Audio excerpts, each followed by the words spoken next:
The GRINCH Stole Christmas is being remade and it looks awesome. Also, we have a ton of Ready Player One news, and Winnie the Pooh has a new live action movie that's coming out. And we're going to talk about all this and tons more coming up.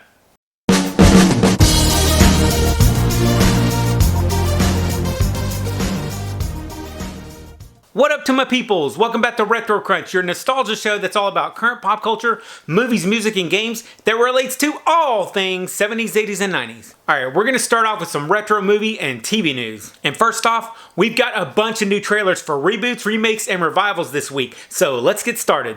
There's a trailer out finally for The Grinch, and this is going to be a modern reenactment of the timeless tale of How the Grinch Stole Christmas by Dr. Seuss, but it's going to have a modern feel to it. Today, we will do mean things, and we will do them in style. Oh, hello. Happy holidays. What's this? Excuse me, are you getting that? No. I watched the trailer and it looks good, but I'm not sure yet about having Benedict Cumberbatch voicing the Grinch in this movie. And then Netflix just put out a second Lost in Space trailer, and now we know what Robot looks like. What is that? It's okay. Well, He's with me. Danger, Will Robinson. I'm not sure whether to be scared or happy about Will Robinson, because Robot looks pretty creepy, and I'm not even sure if this robot is human or what at this point.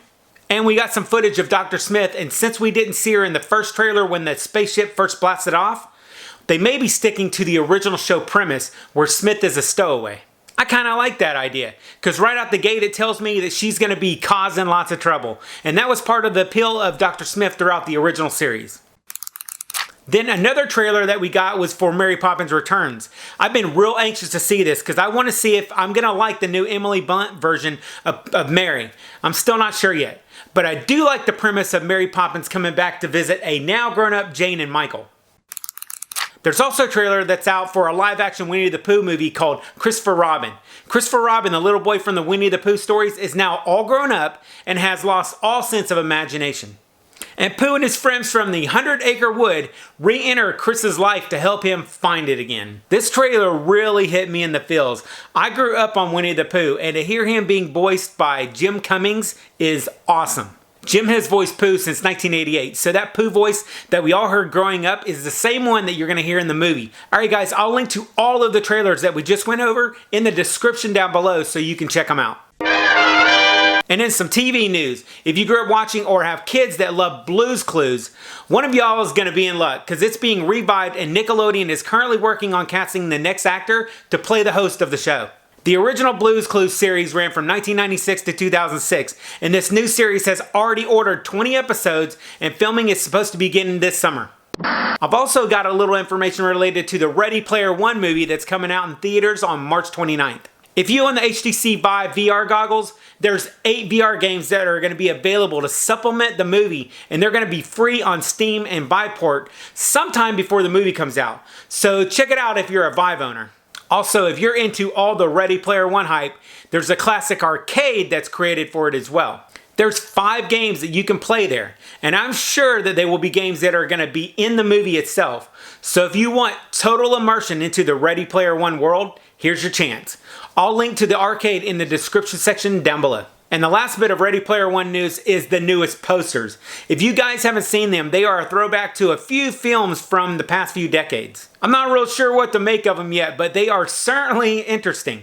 There's been some mixed reviews about them, and even a trove of people have been making some spoofs of them. I do like how Ready Player One is really making an impact on retro culture though. And whether people like or hate all the Ready Player One advertising that's going on, it's definitely getting people interested in tons of 80s pop culture stuff again. So that's not such a bad thing. And oh yeah, Grease is going to be returning to theaters for 2 days in April to mark its 40th anniversary.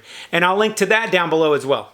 And then on to some retro music news. David Bowie is said to have prepared a number of records to be released after his death.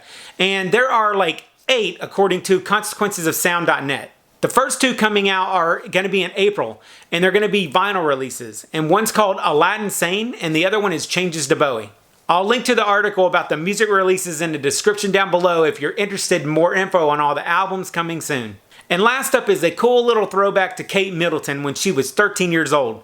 She was in a school play, and in this play, she was predicted to meet a prince from London, fall in love, and would marry him. This is pretty dang crazy considering it actually happened. She is now married to the Prince of Cambridge, who just happens to be second in line to become King of England. That's a crazy coincidence. And that is all the retro news that I have for you this week.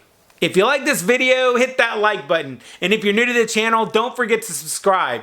We put out new videos every Monday and Friday, so if you're into retro news and nostalgia stuff, you are in the right place. Alright, my fellow retro heads, I hope you guys enjoyed the show, and I'll see y'all in the next video. And remember, if it ain't retro, it ain't worth watching.